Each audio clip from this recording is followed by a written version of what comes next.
Mana? Mana? Aduh!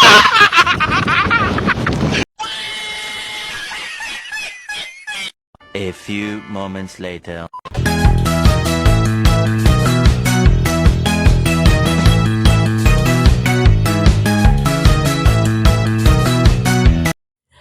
Hai everyone, hari ini aku akan menjelaskan materi tentang aplikasi antimikroba material anorganik fungsional berbasis hidroksiapatit dan grafena oksida.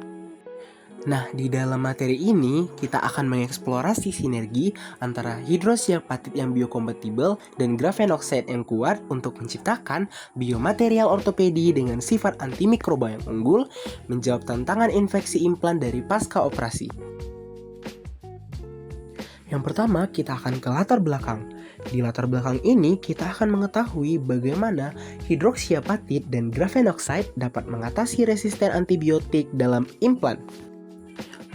Teman-teman tahu nggak? Ternyata resistensi bakteri terhadap antibiotik konvensional telah menjadi krisis global loh. Terutama nih dalam konteks implan ortopedi. Infeksi di lokasi implan atau perioprostatic joint infection memerlukan revisi bedah yang mahal, bahkan berisiko loh. Kira-kira apa sih yang mempengaruhi infeksi pada lokasi implan? Ternyata dapat disebabkan akibat inefektivitas antibiotik. Nah, keterbatasan antibiotik konvensional dalam memerangi strain bakteri dapat memicu penyebabnya infeksi pada lokasi implan. Maka dari itu, ada solusi inovatif yaitu komposit hidroksiapatit dan grafenoksida menggabungkan biokompatibilitas material tulang dengan pelindungan antibakteri yang efektif. Selanjutnya, ada keunggulan sinergis dari hidroksiapatit dan grafenoksida. Komposit dari hidroksiapatit dan grafenoksida memanfaatkan kekuatan masing-masing komponen untuk menghasilkan biomaterial yang melampaui keterbatasan material tunggal. Sifat mekanik yang ditingkatkan dan fungsi antibakteri yang ditargetkan sangat penting untuk aplikasi ortopedi. Mari kita lihat keunggulan dari hidroksiapatit. Yang pertama adalah biokompatibel dan osteokonduktif. Nah, biokompatibel dan osteokonduktif ini dapat mendorong perlekatan dan pertumbuhan pada sel tulang. Yang kedua adalah kemiripan tulang. Struktur kimia pada hidroksiapatit menyerupai mineral yang ada pada tulang alami. Namun, hidroksiapatit memiliki tantangan. Yang pertama adalah hidroksiapatit lemah mekanik. Hal ini tidak ideal untuk aplikasi penahan beban tinggi. Yang kedua adalah kurang antibakteri. Hidroksiapatit tidak dapat mencegah infeksi biofilm. Selanjutnya adalah keunggulan dari grafenoksida. Yang pertama adalah aktivitas antimikroba alami. Ini dapat memperlambat pertumbuhan bakteri secara langsung. Lalu yang kedua, ada memperkuat struktur. Secara signifikan, grafenoksida dapat meningkatkan sifat mekanik komposit. Lalu, grafenoksida dapat menjadi fasilitator, yaitu biofungsionalisasi. Nah, gugus fungsional dari grafenoksida memungkinkan inkorporasi ion antimikroba, yaitu Ag, Zn, dan Cu, untuk efek ganda. Lalu, grafenoksida juga memiliki stabilitas kimia yang meningkatkan ketahanan terhadap degradasi. Selanjutnya ada mekanisme antimikroba dari hidroksiapatit dan grafenoksida. Yang pertama adalah nanoknife effect. Tepi tajam dari lembaran grafenoksida bertindak seperti pisau nano, dapat memotong dan merusak membran sel bakteri secara fisik. Hal ini menyebabkan lisis. Lalu yang kedua ada wrapping effect. Lembaran grafenoksida besar menjebak dan membungkus sel bakteri untuk menghambat penyerapan nutrisi dan pernapasan, serta memicu kematian sel. Yang ketiga ada ROS generation. Gugus oksigen pada grafenoksida dan logam terinkorporasi menghasilkan spesies oksigen reaktif atau ROS yang menyebabkan kerusakan oksidatif pada DNA, protein, dan membran sel.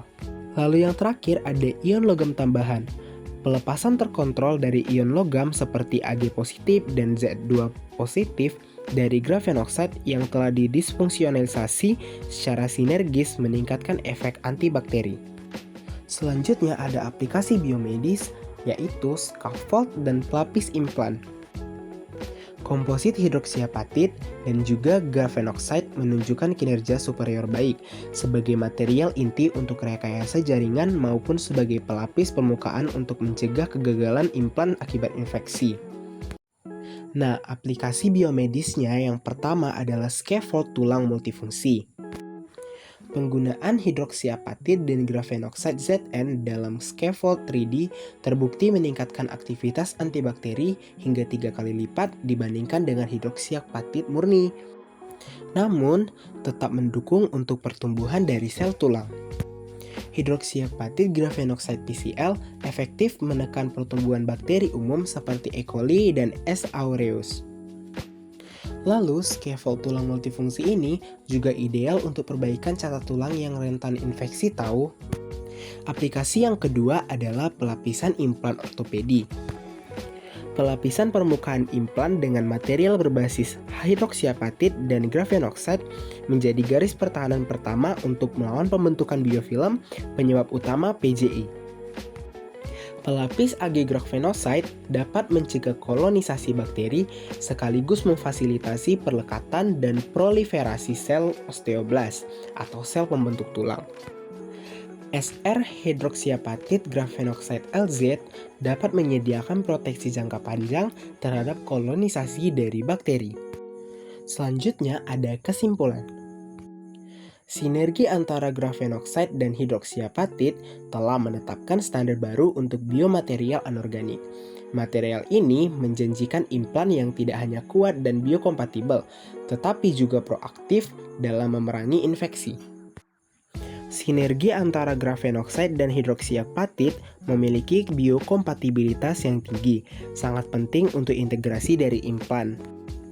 Juga memiliki peningkatan kekuatan yang signifikan dalam stabilitas dan modulus mekanik berkat dari grafenoxide.